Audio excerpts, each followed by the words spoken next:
Am I the idiot for canceling a trip and refusing to pay my friend back for flights? I am currently on a semester abroad in Italy until Easter, from the UK. My friend Polly wanted to come and visit at the end of next month. We had been talking about this trip and planning dates for ages, and she still hadn't booked anything, which is obviously fine. However, in the meantime I had been having some mental health issues and family drama and would like to go home to my parents around the time she is supposed to visit. It is the only time that my family will be free when flights are affordable for me to go home. 3 days ago I sent Polly a long message explaining the situation, and that I was sorry I would not be able to host her at the time we had planned for her to visit. She had still not booked anything at the time but immediately seemed a bit defensive and sent me a message saying, "This is the only time I will be free to visit you, can I come on? I can book flights today, is that okay?" I immediately, within 30 minutes, replied saying, "No, I'm sorry," as I explained I would now like to go home at the time we had been planning the visit. And in any case the first 2 days of your trip aren't what we discussed and I have always been unable to host you at that time due to. Normally I would say to book 2 days later but as I said I really need to prioritize my mental health and go home at that time if possible. She didn't respond again until the next day and told me that she had already booked flights before checking whether I'd replied and that she was expecting me to host her on the dates she had outlined. I was quite shocked by this and told her I couldn't host her then and that she should have checked my response to her questions before booking the flights. She is now very angry and insisting that I should pay her back for the cost of her flights, around £100, which is a lot for either of us. But I told her that this shouldn't be my responsibility as she should have double checked with me before spending the money. I later offered to refund half as a peace offering but she said this wasn't anywhere near good enough. Polly told our mutual friends the situation and they are all saying I'm taught and should pay her back in full as she and her family apparently have no money. I'm devastated to have lost this friendship on top of everything else going on in my life and really confused about whether I'm in the wrong. So am I the idiot for canceling this trip and refusing to refund my friend for her flight tickets? Update. To the people who said Polly was lying about booking a flight because it seemed suspiciously cheap, she could have cancelled within 24 hours. She booked on a cheap UK airline and this is fairly standard pricing. Plus their cancellation, refund policies are what you'd expect from an airline where they charge you extra just to sit next to the person you booked with. She's many things but not a total liar. She definitely booked after I told her not to. After everything blew up with Polly, we didn't speak for a couple of weeks. I talked it over with my parents and they said that I was under absolutely no obligation to pay her a penny, which I agree with, as did all of this sub. However, they suggested that I could offer to pay a small amount, like 20% of the fare, in the interests of salvaging the friendship. I liked this idea as I was still feeling so heartbroken and didn't want to throw away 10 plus years of friendship if avoidable. So I sent her a message explaining that I didn't feel I owed her any money for her mistake, but that I really cared about her and our friendship and that I would be willing to make a small contribution if it meant that we could meet on happier terms in the future and resume our friendship. Well, she left me to read. For over a month, she did eventually reply to tell me that I should still pay the full fare, claiming she was seconds away from booking when I originally spoke to her, and then messaged me a reminder of this a few days later. That second day was my birthday and she sent me no well wishes along with it, just a reminder that she wanted money. I'd finally been pushed over the edge. I was absolutely raging and told her it was unacceptable to message me poop like this on my birthday. That was the last time we spoke and I've now blocked her on everything.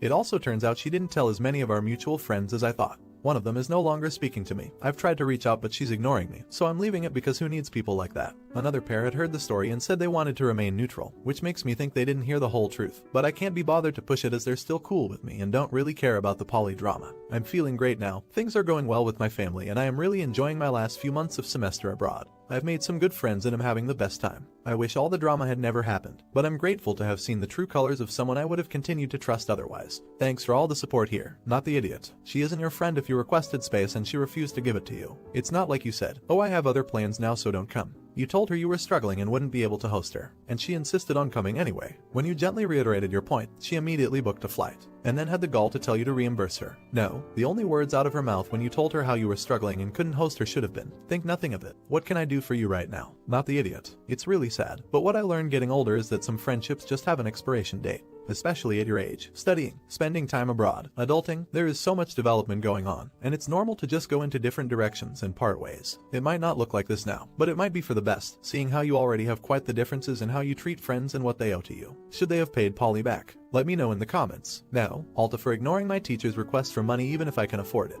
I feel horrible but I'm known for being a pushover, so I'm coming to this sub in hopes of either validation or a reality check. I, female 25, play tennis regularly, and I train 3x a week with 2 different teachers. One of them just started training me as my usual teacher was not available in my time slot anymore. My dad, we train at the same facility, wasn't thrilled about this as he told me people he knows don't like working with him, however he didn't know specific reasons. However, I didn't have issues with him since we started our sessions in April up until a month ago. I pay for my classes in advance, so I have paid my May classes since April. My first issue was when the teacher asked me for payment mid-May again, and I felt like he tried to guilt trip me by telling me he was in a rough spot financially. I told him I already paid, and he left me alone but went to my dad and tried to get payment from him. My dad, bless him, paid him the month of June in advance for me so he'll stop bothering me. Yesterday he straight up just asked me for money, about $50 and that he'll repay me next class. I don't feel comfortable lending money to anyone, let alone someone I have known for 3 months. However, he went again with the guilt trip about his family and his children. I ended up just ignoring him until he didn't message me anymore. I feel terrible and can afford the money, but it's the principle for me, as I don't know how he feels comfortable to constantly be begging me for money. I'm not even comfortable with having classes with him anymore, but I know he'll take a hit financially if I don't pay for my classes and more so. My sister also trains with him and will drop him if I do. He doesn't ask her for money, as she is still a student.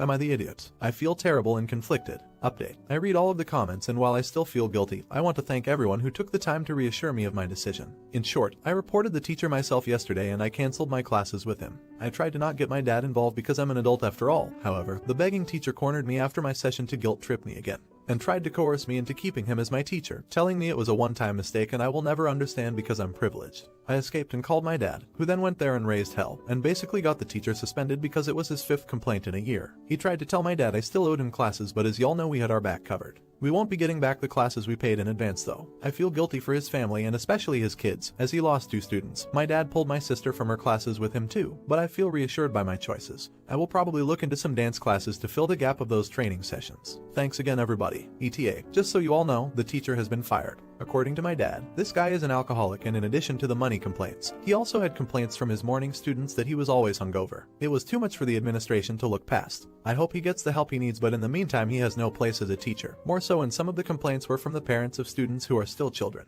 Not the idiot. You did the right thing. It's really the consequences of his own actions that got him in trouble, and it sounds like you're not the only person he might have done this kind of stuff to. Not the idiot. Teacher here, thank you so much for reporting him. His behavior is so wildly inappropriate and abusive. He is abusing his position of power over minors and should not be teaching under any circumstance. Would you have reported him? Let me know in the comments. Now, am I the idiot for refusing to pick up my coworker? I, male 30, drive to work which is located in a somewhat rural area with no public transport. Everyone else at work drives too. Recently, a coworker in my department, male 30 plus, told me his car broke down and he asked me to pick him up for work. The thing is, he lives in a different town from me, which means I will have to detour and add another 30 minutes to my commute. He doesn't want to get Uber as it will be costly. I told him to get a bus from his town to mine and I will pick him up from the station on the way to work. It will only add an extra 5 minutes to my commute. He refused as he will have to get ready very early. The bus trip will take about 20 minutes. So I said no, I can't pick him up, and he got mad and called me an idiot. I do feel really bad because Uber will be expensive, but I don't feel like waking up early and adding to my commute just to drive him. We do work closely as a team though, so I'm afraid this will make me look petty. Am I an idiot? Update. A couple of weeks ago I posted asking if I'm the off for not picking up my coworker to work. I was torn because I've worked with him for 3 years without any issues and it was the first disagreement we had.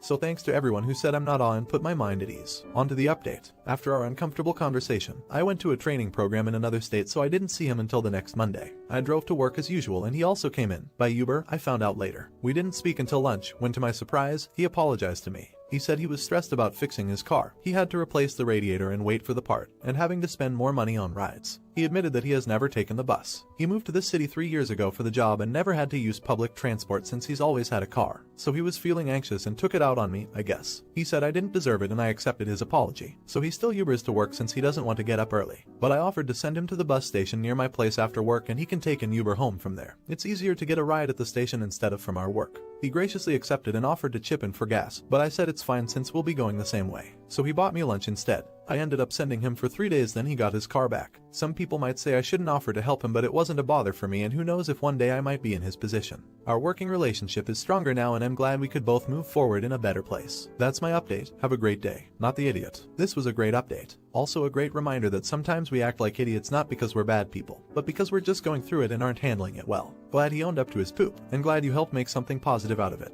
Not the idiot. Takes a lot of empathy to be able to project your best intentions onto somebody else's poor behavior, but it takes far more guile to do it safely with finesse. Now for the next story. Am I the idiot for taking away my wife's access to our money? I have been married to my wife, Ashley, for 7 years. I am the only one that works. Ashley spends her time volunteering at a charity she started. I am fine with this as I make enough for both of us. In financial decisions we have equal say. I will admit that I am the numbers nerd of the relationship, so I do the budget and handle our investments. My wife has equal input into the budget. We both have to agree on it. Like many people, we are saving for retirement and a couple of other financial goals. Ashley's sister and her family are going through a lot of financial issues at the moment. My brother-in-law lost his job and my sister-in-law is reaching out to my wife for help. They are asking for us to cover their monthly expenses. I said no. While we have some discretionary money, we don't have that much. Both my wife and I get fun money to spend however we wish each month. I told my wife that I would match whatever amount of her fun money she wants to give her sister from my fun money. My wife doesn't want to do that. She says that won't be enough money. She wants us to reduce the amount we are saving each month to help her sister. I refused. I do not want to jeopardize my family's future for her sister's present. Ashley was very unhappy with my answer, but I refused to change my mind. I found out last week that my wife gave her sister money out of our general savings account. I was furious. To me, this is a complete betrayal of trust. I confronted her and her reply was that I forced her to go behind my back by being unreasonable. I was angry. I ended up going to the bank and opening up new accounts in my name only. I moved the balances to my new accounts. I left enough money for the expenses that she typically pays according to our budget, things like groceries, her gas, etc., as well as her fun money. I did not leave her without access to any money. I did leave her with access only to money that she is supposed to spend according to the budget we both agreed to. I went home and told her what I had done. She is accusing me of financially abusing her. I pointed out that she is the one that abused my trust, not the other way around. That is, it is on her to prove to me that she is worthy of my trust because after what she did, I don't trust her anymore. She said if that was the case, she should just leave. That she wasn't going to be treated as a child. I told her to leave then because I wasn't going to give her the opportunity to steal from me again when it is clear she isn't even sorry for what she did. She left to stay with her sister. I believe I am completely justified for what I have done. She is the one that broke our agreement. Did I take it too far though? This was the first time she ever did anything like this. Did I let anger get the best of me? Am I the idiot for taking away her access to the money? Update. Well, it looks like the posters that commented that my marriage is doomed were correct. First, after reading the posts I agreed that it was not fair that I had access to our savings and she did not, even though she gave some away without my consent. Following the advice of several posters, I contacted my bank and I found that the account could be changed so that while both of us could deposit money, it would take both our signatures to take money out of the account. This would give her the same control over the accounts that I had by putting them under my name. I contacted Ashley to let her know that I would put the money back in the joint account if we switched the account to require both of our signatures. She said no. That just showed that I didn't trust her. I told her I didn't. She had taken money without my consent. Of course I didn't trust her. She refuses to change the account. I refuse to give her unrestricted access. So right now I am still the only one with access to the money. We also tried marriage counseling, another suggestion that posters brought up multiple times. The counselor asked both of us to say what we thought was wrong with our relationship. Ashley said that I had abused her by taking away her access to money. I said that Ashley had broken my trust by giving away money without my consent. It took a few sessions, but it became pretty clear that we just weren't going to see things the same way. I wasn't going to commit to supporting her sister's family, and she refused to see giving them money without my consent as a breach of trust. The kicker came when it got close to the end of the month and Ashley demanded, not asked, demanded, that I put $3,000 in the account for her to use to pay her sister's bills. Her reasoning was since she stayed there we owed it to them. I told her she was ridiculous and that if I wouldn't do that while we were together, why in the world would I do it now? She walked out of the session and told me that she wouldn't continue counseling until I agreed. I contacted a lawyer and filed for a legal separation and will be filing for divorce. I found that I am legally obligated to pay usual and ordinary bills of the household, but I am not required to pay any bills for where she moved to since she left voluntarily, so I am doing what I am required to, including things like paying for her car insurance and her cell phone. But I am not giving her access to any other funds. She has asked, more like demanded, I give her money as she will be getting it when we divorce, but I don't have a way of making sure whatever she is given comes out of the final settlement, so I am refusing. Not the idiot. I can't stress this enough, obey your attorney. Do not take the high road man up or any of the other BS things people are going to tell you that you need to do. You only need to obey your attorney. That's it. I'm sorry this happened to you, not the idiot. Do whatever your lawyer is telling you to do. It's too bad you don't have a prenup since she wasn't working, you might have to pay alimony. I hope things work out for you in the future and I'm sorry you were taken advantage of like this. At least you now know how selfish and self-absorbed she is and that reality will bite her hard in the ass when she realizes she needs to get a job and support herself now.